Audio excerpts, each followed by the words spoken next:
한반도의 첫 번째 관문으로 통했던 인천 제물포항. 130여 년 전 새시대를 향해 열린 이곳은 개항 후 수많은 문물이 유입되어 파도 같은 역사가 쌓인 곳이다. 선교사들의 기나긴 항해의 끝이 된 이곳. 물과 육지가 만나듯 선교사들과 한국인들의 만남으로 예수 그리스도의 생명이 전해졌고, 이들이 들어올린 복음의 빛은 전국 곳곳으로 들불처럼 번져갔다. 1882년에 한미 수호 조약이라고 하는 것이 맺어지면서 결국 조선은 이제 서양의 열국들에게도 이제 문호를 개방하는 그런 상태가 됩니다. 그 이후에 조선의 선교사들이 이제 입국을 하게 되는데, 선교사들은 역시 일본을 거쳐서 오는 경우, 그 다음에 중국에서 온 경우가 있습니다. 우리나라에 최초로 들어온 선교사는 1884년 9월 20일에 들어왔던 알렌 선교사인데, 이때에도 이제 알렌 선교사가 들어오는 것이 제물포항이었고, 그 이듬해 들어오는 1885년 4월 5일에 들어오는 언더우드와 아펜젤라 선교사가 들어오게 되는데, 이 선교사들의 입국 장소도 역시 제물포항이 되겠습니다. 당시에 선교사들이 제물포항에 들어올 때 제물포항은 사실은 항이라고 할 수 없는 그냥 갯벌의 한 기슭이었습니다. 작은 어선들만이 그 조수간만의 차이를 이용해서 가까이 입항할 수 있었고, 큰 배들은 사실상 들어올 수 없는 상황이었습니다. 망망대해에서 몇 날 며칠을 파도와 싸우며 견뎠을 시간, 죽음도 두렵지 않은 용기를 낼 수 있었던 건 조선을 품은 하나님의 사랑 때문이었다. 자신들이 전할 복음보다 먼저 만들어진 성경은 하나님 사랑의 증거가 됐다. 아펜젤러 또 언더우드 선교사님이 1885년 4월 5일 부활주일에 오실 때에도 일본을 거쳐서 올 때 이미 그 요코하마에서 인쇄된 마가복음 한글 성경을 그분들은 아직 읽을 수가 없어요. 한국말 안 배웠으니까. 근데 그걸 짐에 가지고 들어와요. 이런 케이스도 우리나라밖에 없죠. 그래서 우리나라의 기독교 선교의 특징을 얘기하면은 선교사가 먼저 들어온 게 아니라 성경이 먼저 들어왔다. 사람으로 복음이 전해진 게 아니라 말씀으로 복음이 전해졌다. 그게 다른 나라가 비교할 수 없는 아주 독특한 그런 선교의 역사죠. 우리는 부활주일에 여기 왔습니다.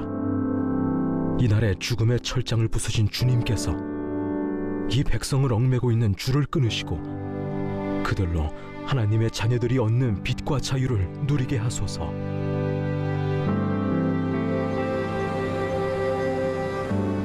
선교사들이 조선 땅에 처음으로 발을 디뎠던 곳, 인천에 첫 예배당이 마련됐다. 100년이 넘은 한국 교회의 역사와 함께한 시간이 이곳 인천 내리교회에 고스란히 남아있다.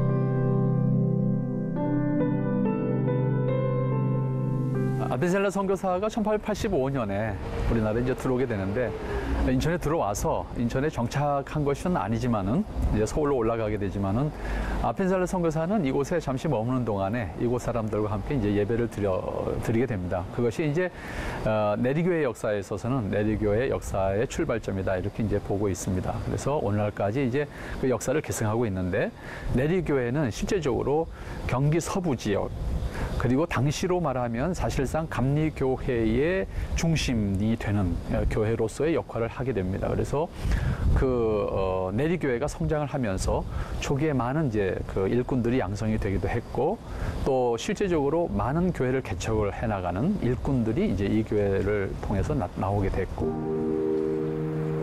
교회 설립이 그대로의 역사가 된 곳, 많은 교회를 태동시키며 한국 교회 어머니 교회가 됐다.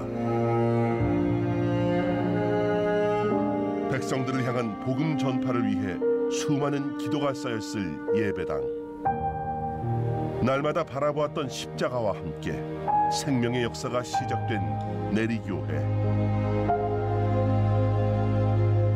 건너와 도우라는 말씀에 순종했던 수많은 이들의 헌신으로 하나님의 역사는 쉬지 않고 이곳을 통해 이어져 왔다. 인천에서 서울로 거점을 옮기며 새로운 터전을 마련했던 정동. 이곳에서 선교사들은 한국교회 선교의 틀을 만들어가기 시작했다. 서울에 입성해 뿌리를 내렸던 이곳은 이후 모든 선교 사역의 중심이 됐다.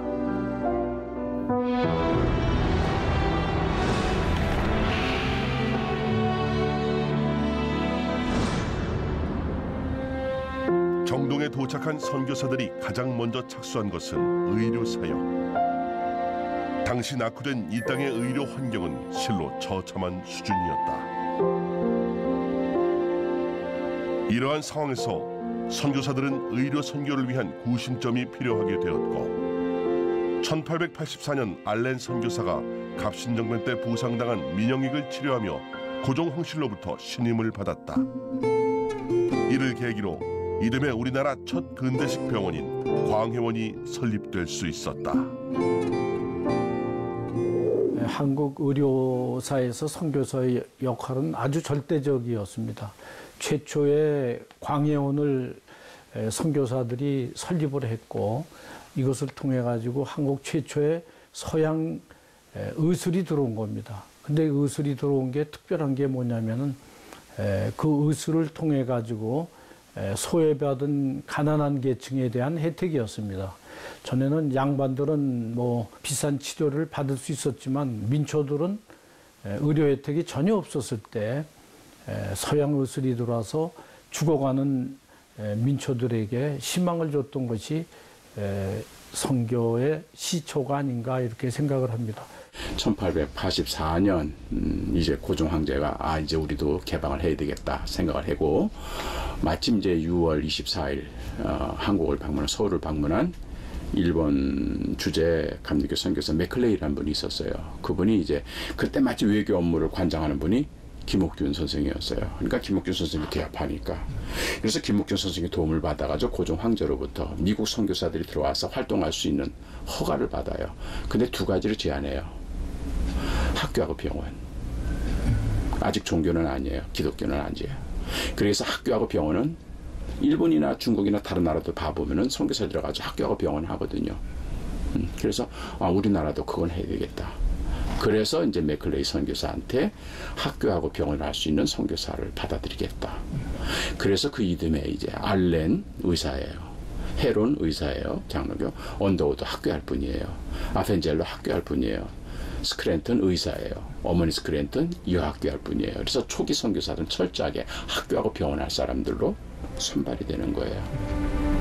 그렇게 해서 한국 정부와 충돌이 되지 않도록. 그래서 전 세계에 국왕이 선교사를 받아들인 나라도 우리나라밖에 없어요. 우리가 상대에서 일한 사람들은 극빈자들이었으며 종종 버림받은 자들도 돌보아줘야 했습니다. 특히 버림받은 사람들은 그 몸의 상태가 도저히 일할 수 없는 형편이 되었을 경우엔 치료받는 동안에 생활비 전체를 우리가 부담해야만 했습니다.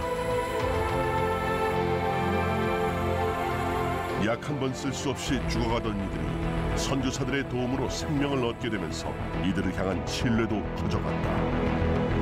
1885년 세워진 광해원은 이듬해 봄 정동에 별도의 건물을 구입해 병원 건물로 정비한 후 1886년 6월 15일 정식으로 문을 열었다.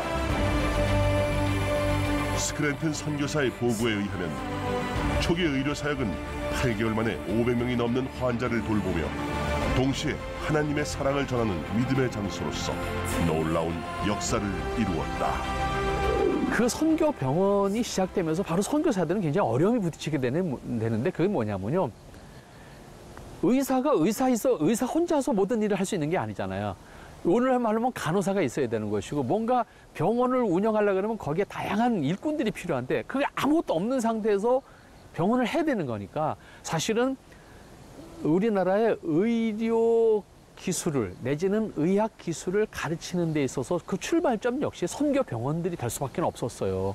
이제 그런 교육을 이미 제중원에서 했고 또 시병원이나 그다음에 보구여관에서도 할 수밖에 없었던 것이죠. 이제 그렇게 하면서 그 조수들을 양성을 했고, 의료 사역을 펼치면서 한편으론 사람을 길러내는 일을 게을리하지 않았던 초기 선교사들. 사회적 주체로 인정받지 못했던 여성을 당당한 사회의 구성원으로 만든 것도 바로 선교사들 덕분이었다. 이러한 변화의 바람을 타고 박 에스더는 한국의 첫 여자 의사로 탄생될 수 있었다. 천대받던 여성이 인권으로 대우받고 또 그들로 하여금 여성으로서의 사회 진출 뭐 이런 것들을 하는 계기가 되지 않았나 이렇게 생각합니다. 그럼 저 사람들이 어떤 사람들인데 도대체 우리나라에 와가지고 미국에서 편안하게 의사생활 할 수 있는데, 어떤 경우는 부부 의사거든요. 윌리엄 제임스 홀, 로제타 셔우드 홀, 부부가 의사예요. 그러면 미국에서 부부 의사하면 얼마나 편하게 살 수 있는데 이 조선 땅까지 와서. 그리고 윌리엄 제임스 홀은 우리나라에 온 지 3년 만에 죽거든요. 도대체 저 사람들은 누구냐? 결국 저 사람들이 돈을 목적으로 온 것도 아니고 명예를 목적으로 온 것도 아니고, 결국은 저 사람들이 종교가 저 사람들을 우리 땅으로 오게 한 거다. 그럼 저 사람들이 종교가 뭐냐? 그러면서 이제 기독교에 대해서 관심을 갖게 되는 거예요. 그러니까 행동과 실천으로 선교를 시작할 수 있는 거예요. 돈도 명예도 아닌 예수 그리스도 때문에 값없이 얻는 사랑. 말보다 앞섰던 그 사랑의 실천이 복음이 되고 이 땅의 신앙의 밑거름이 됐다.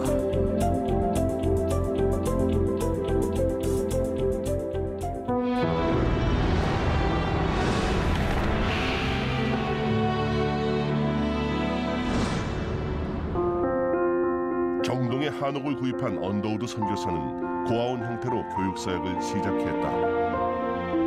버려진 아이들을 데려다 먹이고 가르치며 설립된 언더우드 학당. 아이들은 이곳에서 조선인으로서의 사명과 그리스도의 정신을 배웠다.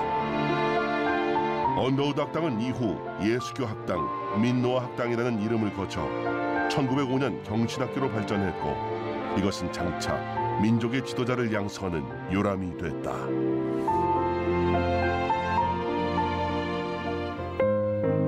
아펜젤러 선교사에 의해 설립된 근대식 중등교육기관 배제학당. 당시 고종은 인재를 키우라는 뜻의 배제학당 이름을 하사하고 학교 교육에 큰 관심을 보였다. 기독교 정신을 바탕으로 근대 교육을 시작한 배제학당의 설립은 기독교 역사는 물론 교육의 역사에도 큰 획을 그은 사건이었다.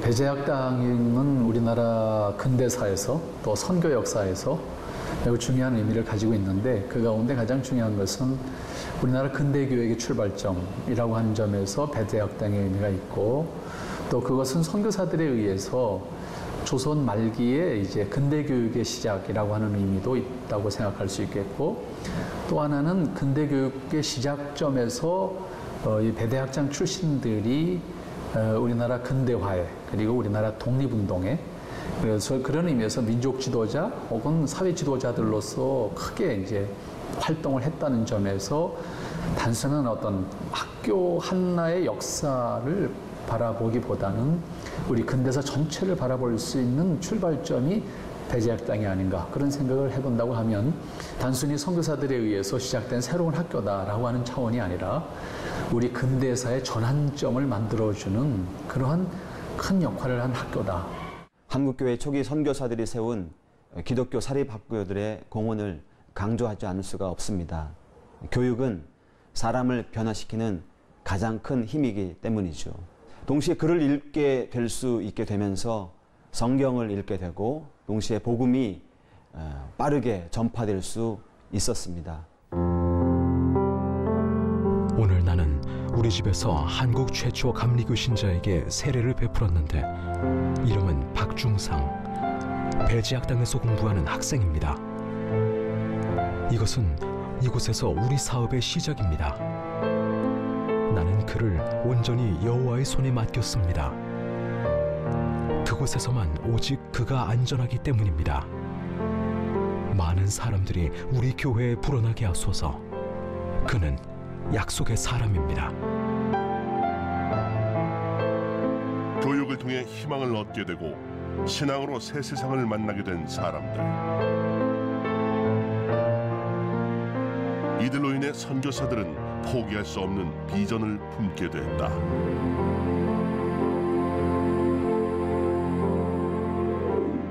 배제학당에서 학생들과 함께 예배를 드리던 아펜젤러 선교사는 1887년 예배만 드릴 수 있는 건물을 구입해 베델 예배당이라 칭했고 이곳이 정동 제1교회의 출발이 됐다.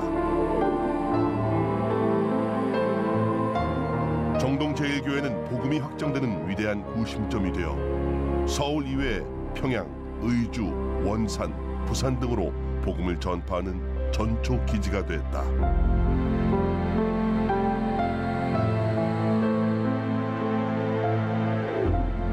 전국을 뒤흔들었던 성령의 바람이 가장 먼저 휘몰아친 곳은 평양. 선교사 하디의 회심으로 시작된 원산 부흥운동의 여지는 평양에서 폭발적으로 일어났다. 그러니까 말씀을 인쇄하고 번역한 분뿐만 아니라 그걸 외우고 그걸 그대로 실천한 분들, 이런 분들이 한국교회 초대교회는 엄청나게 많아요. 그대로 실천하는 거죠.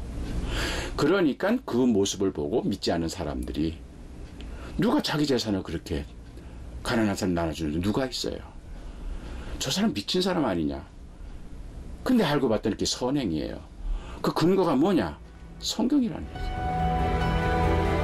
길선주의 회개로 시작된 평양 부흥운동은 말씀이 거울이 되어 모인 사람마다 회개의 자리로 나오는 역사가 일어났다.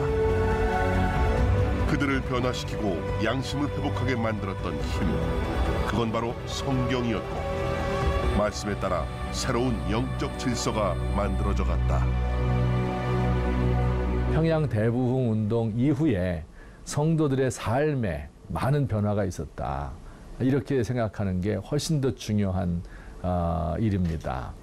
그러니 예컨대 이 회개한 이후에 자기 잘못한 사람에게 가서 용서를 구하고 또 밀린 빚을 갚기도 하고 뭐 이런 식으로 하니까 기독교의 소문이, 선한 그 소문이 평양 시내에 퍼지게 되고 전국에 그 소문이 나게 되고, 그래서 이제 기독교에 대한 좋은 인상을 갖게 되었죠. 이후에 이제 한국 사람의 어려운 형편을 또 선교사님들이 도와주고, 또 좀 뒤의 일입니다마는 3.1운동에서 또 적극적으로 참여를 하고, 이렇게 되면서 한국 교회의 이미지가 약자를 사랑하고 또 변화된 모습으로 선행을 일삼고 하는 이런 것이 한국 교회 성장에 아주 큰 도움을 주었다, 이렇게 생각합니다.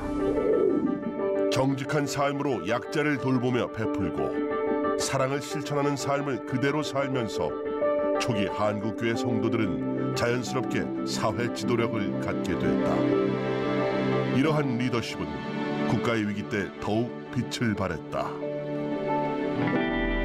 3.1운동 당시만 하더라도 한국 기독교 인구는 1% 지나지 않습니다. 1% 지나지 않았지만은 3.1운동의 준비 단계, 동원 단계, 거서 단계에서 보통 25% 내지 30%의 역할을 감당했다, 이렇게 평가를 하고 있습니다.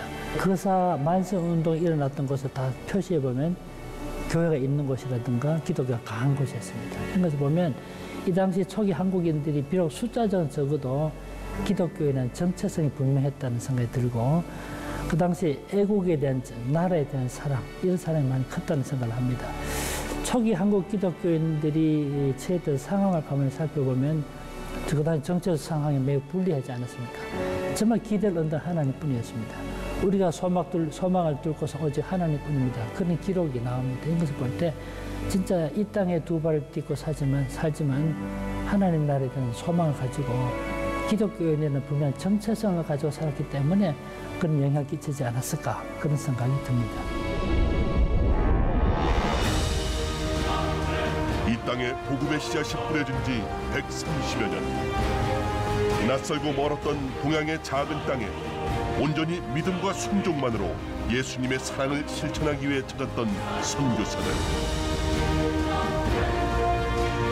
목숨조차 아까워하지 않았던 그들의 섬김은 어두움이 가득했던 이 땅에 한 줄기 빛이었고 생명의 소식이었다. 인생 가운데 만난 예수 그리스도. 그 만남으로 하나님의 부르심에 응답했던 사람들. 삶과 죽음의 경계가 없었던 이들의 헌신으로 수많은 열매가 맺히는 축복이 있었다.